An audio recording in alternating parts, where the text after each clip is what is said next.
Olá pessoal, eu sou o Marcelo Salles, instrutor aqui do curso de Acessibilidade Digital, e hoje é a nossa primeira aula. Essa primeira aula é gravada, todas as demais serão ao vivo, e esse conteúdo ele é incomum para as duas turmas que teremos aqui para o TJMG, Tribunal de Justiça do Estado de Minas Gerais. Eu preciso dar uma olhadinha ali no cantinho porque eu venho atendendo diferentes tribunais e é muito comum ocorrer alguma confusão ali com as siglas.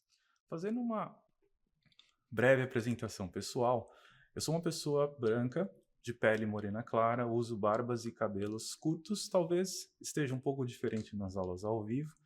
Tenho óculos, uso óculos, na verdade, na maior parte do tempo, e estou sentado nesse momento em uma cadeira que parece ser uma cadeira gamer, mas na verdade não é uma cadeira gamer. É importante essa questão da autodescrição, mas isso a gente vai falar bastante aí nos próximos momentos das aulas.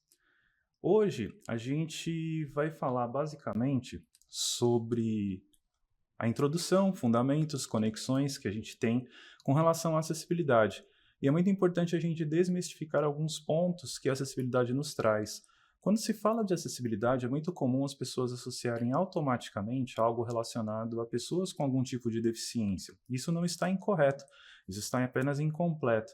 Então é isso que a gente irá tratar nessa primeira aula para desmistificar alguns pontos, para fazer com que todas as pessoas compreendam de fato o que seria acessibilidade, o que é acessibilidade, e aí fica mais fácil a gente continuar nas aulas ao vivo com exercícios mais práticos, mas essa parte é muito importante.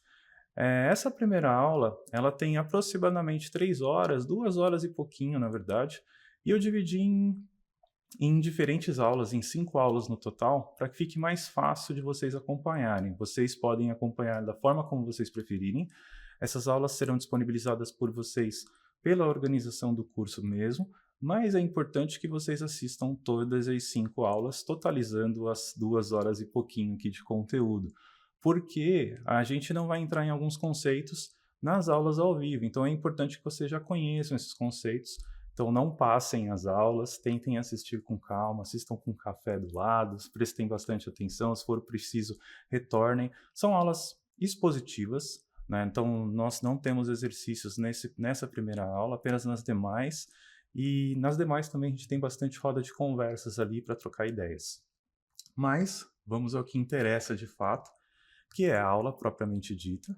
E antes de começar uma apresentação breve aqui sobre minha carreira, porque esse conteúdo inicial, eu vou falar rapidamente sobre o cronograma das aulas que a gente tem e o que seriam esses cronogramas. A gente tem como conteúdo previstos o seguinte: fundamentos de acessibilidade, cultura, negócios e conexões, que é basicamente o que a gente vai tratar aqui hoje, as conexões que a acessibilidade tem com demais conteúdos. WCAG, essa será a nossa pauta principal da primeira aula ao vivo ou da nossa segunda aula. E esse conteúdo, tanto essa primeira aula quanto a aula da WCAG, ela é igual para todas as turmas que a gente aplica, porque a WCAG é o processo fundamental para a gente aplicar em diferentes produtos e serviços. E é importante que todas as pessoas envolvidas, independentemente de qual área esteja, conheça bastante sobre essa WCAG. É claro que ninguém sairá especialista das aulas, mas eu vou dar o direcionamento e o caminho das pedras para vocês conhecerem bastante esse tema e se aprofundarem posteriormente.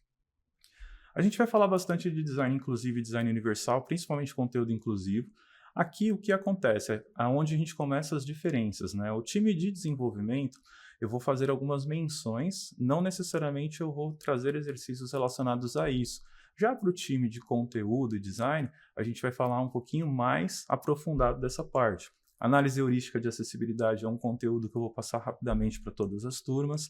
A arquitetura de informação e semântica, aqui a gente começa a entrar em códigos, aí seria o inverso. Então, o time de desenvolvimento vai ver bastante conteúdo relacionado a isso e alguns exercícios específicos.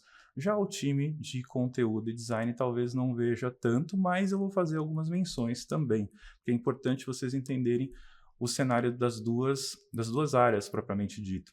E aí a gente entra em especificação e documentação de projetos. Aqui a gente também vai trazer algumas pontes e relacionamentos sobre o que é importante ser feito.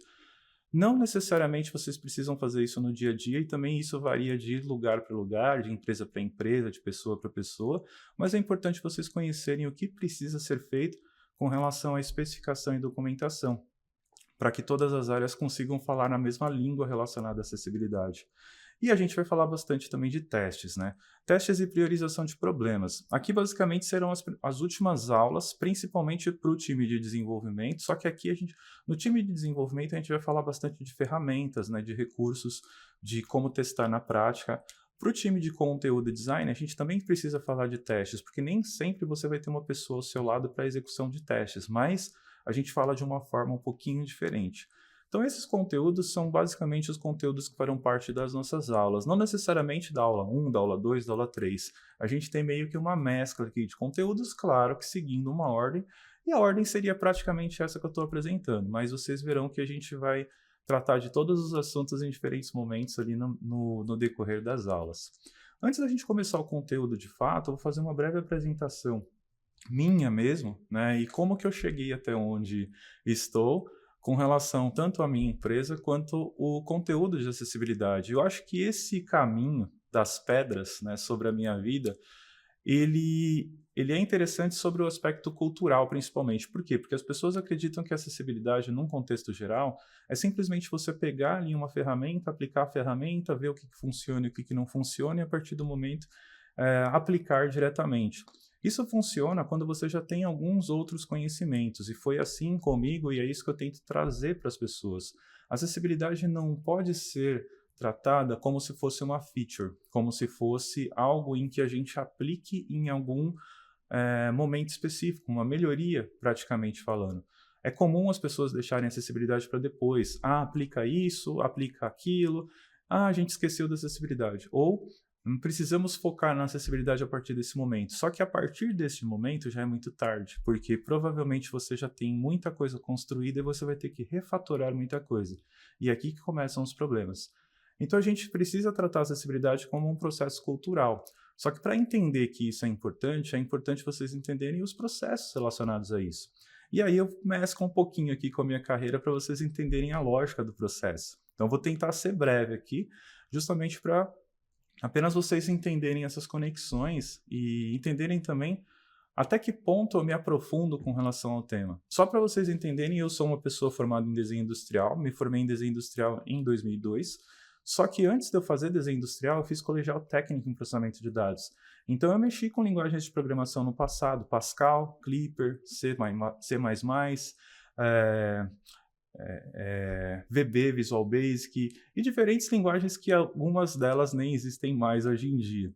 Isso me deu um caminho muito grande, um caminho muito forte no direcionamento do desenvolvimento. E por que isso foi curioso? Em 2002, quando eu me formei em desenho industrial, 80% da turma ainda ia para o time, para a área de design gráfico. Poucas pessoas iam para o processo digital. E eu fui uma dessas pessoas que foi para o digital justamente por conta dessa bagagem que eu tive com o design, com a programação anterior.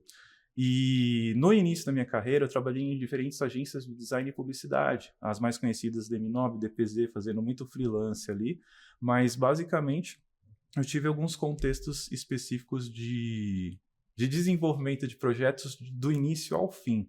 Isso me deu uma bagagem também muito grande, mas em nenhum momento nesse período eu falei sobre acessibilidade. Sequer eu ouvi um professor meu falar sobre acessibilidade, eu acredito que seja a realidade da maioria das pessoas que estão assistindo esse conteúdo aqui. E é uma realidade atual ainda, infelizmente. E é por isso que as pessoas não falam tanto da forma como deveria ser tratada a acessibilidade. Em 2008, eu entrei no mercado corporativo no Unibanco. Na época, era Unibanco apenas. Ocorreu a fusão com o Itaú nesse período. E os meus planos meio que foram por água abaixo, porque a minha ideia era entrar no Unibanco, trabalhar um ano ali. Eu entrei como desenvolvedor front-end. A minha ideia era ficar um ano e depois ir para o time de design. Só que com a fusão, eu acabei ficando 6 anos como front-end, só em 2014. Eu trabalhei no Itaú, Unibanco, né, de 2008 a 2021. Foram 12 anos ali, os 6 primeiros anos na equipe de desenvolvimento e os 6 últimos anos no time de design. Só que isso foi bom para minha carreira, porque me deu um direcionamento muito forte com relação ao tema. Eu só fui começar a falar de acessibilidade de fato em 2012, e aí foi engraçado a história, porque eu desenvolvi o projeto, o site do Itaú, estava na equipe, na verdade, que desenvolveu o projeto, a gente lançou, o site era muito diferente de todas as instituições financeiras que existiam, e ganhou vários prêmios. Só que eu fui num evento em São Paulo chamado Front in Sampa, que é um evento de front-end. E nesse evento, 2 pessoas subiram ao palco. Horácio Soares, Clécio Bacchini, que na época eu apenas os conhecia de eventos, mas hoje já cheguei a fazer alguns projetos juntos. E o que foi engraçado com relação a isso? Eles chegaram no palco e falaram: gente, vocês não sabem o que aconteceu. O Itaú lançou um novo site e adivinha, ele não é acessível. Foi uma palestra completamente de oportunidade para eles, mas para mim foi surpresa. E eu virei o meu crachá para ninguém ver que eu era do Itaú naquela ocasião. Tomei porrada, porrada, porrada, literalmente falando. E aí que eu falei: caramba, tudo que eles falaram eu sabia fazer, por que eu não apliquei? Simplesmente porque não era priorizado. Se hoje em dia a gente tem um problema de priorização com relação à acessibilidade, imagina naquela ocasião. E foi a partir daí que eu comecei a estudar a tal da WCAG e diferentes outros estudos. Só que o que é interessante aqui? Quando eu comecei a estudar acessibilidade, que foi em 2012, eu já tinha uma bagagem muito grande. Eu já tinha trabalhado um período muito grande com SEO, 3 anos seguidos ali dentro da instituição Itaú. Já tinha trabalhado com métricas. Na verdade, eu foquei um pouco em métricas depois também desse período. Já tinha trabalhado em diferentes outras ocasiões e quando eu comecei a estudar WCAG, foi fácil eu fazer associações. Então, quando a gente estuda WCAG, talvez você não entenda diretamente, justamente porque talvez você não tenha uma bagagem anterior para fazer a associação necessária. E é por isso que as pessoas acreditam que a WCAG é talvez complicada e a gente vai desmistificar isso nas aulas, tá? Seguindo rapidamente aqui com relação à carreira, eu tive diferentes aspectos de produtividade e trabalho dentro do Itaú. Desenvolvi um primeiro Style Guide, na época, em 2014. A gente não falava ainda Design Systems, a gente falava Style Guide. E eu trouxe um conteúdo relacionado à acessibilidade por conta de eu acreditar da importância. Só que não foi priorizado isso. Eu fiz isso clandestinamente, sem ninguém saber. Depois que eu fiz, o pessoal, poxa, muito legal isso que você trouxe. E aí foi seguindo. E era dessa forma que eu atuava. Eu não tinha apoio da gestão, não tinha aval dos meus gerentes e chefes, só que eu acreditava que aquele assunto era importante e eu fui lidando com isso. Tá? Não recomendo, obviamente, fazer isso. Conversem com os chefes, com os superiores, mas é importante entender que às vezes você precisa fazer algumas coisas por teimosia também. E a acessibilidade não é diferente. E aí foi evoluindo cada vez mais com esse tema até que chegou 2018. 2018 foi quando literalmente eu fiquei focado 100% com relação a esse tema, porque eu já estava meio de saco cheio literalmente ali de onde eu trabalhava, do Itaú, e eu falei para minha chefe, minha coordenadora na época, falei: Tati, vou me colocar à disposição do mercado, porque os meus projetos com relação à acessibilidade estão evoluindo, a gente vai falar mais sobre isso no decorrer das aulas. E aí ela foi e falou: Salles, é o seguinte, eu já tinha conversado aqui com o Vitor, que era meu gerente na época, e eu vou te colocar como ponto focal de acessibilidade nesse tema. E aí meu olhinho brilhou. Então foi a partir de 2018 que eu foquei 100% das minhas atividades, dessa vez não mais clandestinamente, mas com o aval da chefia. Ou seja, a gente precisa também de um apoiador das nossas ideias e projetos.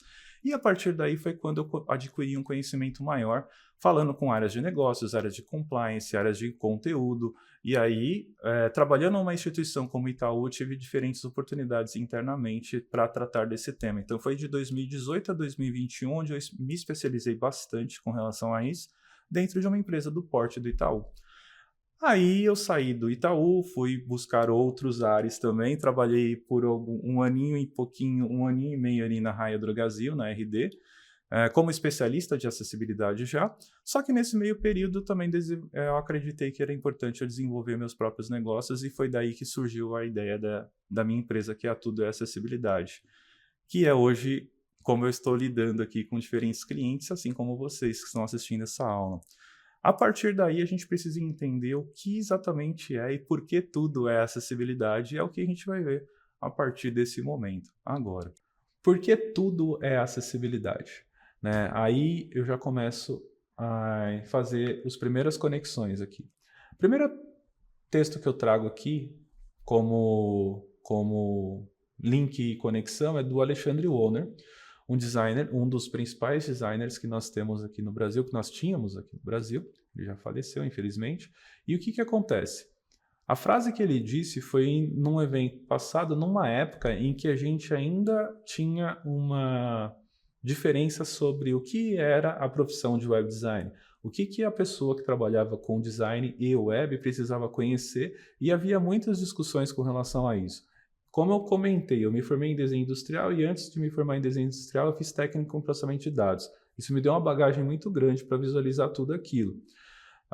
Muitas pessoas que estão trabalhando com design não necessariamente vieram do design. Isso não é um problema, desde que as pessoas adquiram o conhecimento de alguma outra forma, porque você vai precisar fazer essas pontes e relacionamentos. E a frase que ele trouxe nesse período foi mais ou menos ali em 2000, 2005. O web design é um fragmento do design. Não existe o web designer, existe o designer que faz o web. E este profissional tem que aprender tudo. Tipografia, fotografia, semiótica, gestalt, matemática, ótica, percepção, comportamento humano, etc. Senão, ele não consegue fazer web. É claro que tinha um contexto muito maior, mas basicamente é a realidade. Quando a gente lida com acessibilidade, essas conexões também são importantes, né? Esses conhecimentos que não necessariamente estão diretamente relacionados com aquilo que a gente está fazendo no dia a dia são importantes, principalmente o comportamento humano. Interação humano-computador. Como as pessoas interagem com as máquinas. Se você não sabe o básico de navegação por teclado, por exemplo, lembrando que navegar por teclado vem desde antes do mouse, né? Em algum momento, a gente não tinha mouse ainda, as pessoas utilizavam computador com teclado. Se vocês abrirem, por exemplo, o Word, o Excel ou qualquer outro software que vocês utilizam no dia a dia, no menu de navegação vocês verão que tem os atalhos do teclado. Eu tenho certeza que vocês utilizam alguns atalhos no dia a dia. Ctrl+C, Ctrl+V, que são os mais básicos, por exemplo. Command+C, Command+V para quem trabalha com Mac. Mas basicamente são atalhos simples que você utiliza no dia a dia. Ocorre que algumas pessoas não dependem apenas dos atalhos, mas sim de uma navegação completa. E daí começam as primeiras interações. Quem está projetando produtos precisa pensar nessa orientação. Por quê? Porque se essa pessoa não está pensando nessa orientação, se essa pessoa não está fazendo todas as conexões necessárias e pensando em como as pessoas vão utilizar a máquina, você começa a ter os primeiros problemas ali. Um outro texto muito bacana para introduzir o tema aqui para a gente é o da Leone Watson. A Leone Watson é uma das principais referências de acessibilidade no mundo, tá, gente? Ela se tornou cega no decorrer da vida por conta de complicações devido ao diabetes. E esse texto que ela menciona, que eu trouxe aqui para vocês, é de 2012. Na verdade, o texto é muito maior que isso. Eu só trouxe um pedaço que é o que faz sentido para a gente começar a fazer as primeiras conexões. As pessoas geralmente se sentem limitadas quando você menciona acessibilidade. Surgem visões de sites somente com textos, designs monocromáticos e conteúdos estáticos rodam em suas mentes. Seus dentes rangem e as desculpas começam a ser preparadas, as batalhas começam. A realidade é que a acessibilidade é simplesmente uma parte fundamental da experiência. Uma experiência digital verdadeiramente notável que envolve uma fusão entre acessibilidade, usabilidade, criatividade e tecnologia. O truque é que, para se construir essas coisas com sucesso, há que se ter um conjunto de habilidades e conhecimentos. A boa notícia é que a acessibilidade é como olhar a usabilidade como uma lupa. Se você está pensando em uma boa usabilidade, é provável que esteja pensando também em uma boa acessibilidade. Provável, mas não significa que é uma realidade. O fato é que quando você já tem um conhecimento prévio em alguns outros temas, fatalmente quando você vai lidar com acessibilidade, você consegue fazer essas associações e conexões. Acessibilidade, gente, não é nada novo. Acessibilidade é algo que a gente simplesmente está meio que voltando para o passado para fazer as coisas como a gente sempre deveria ter feito desde o início.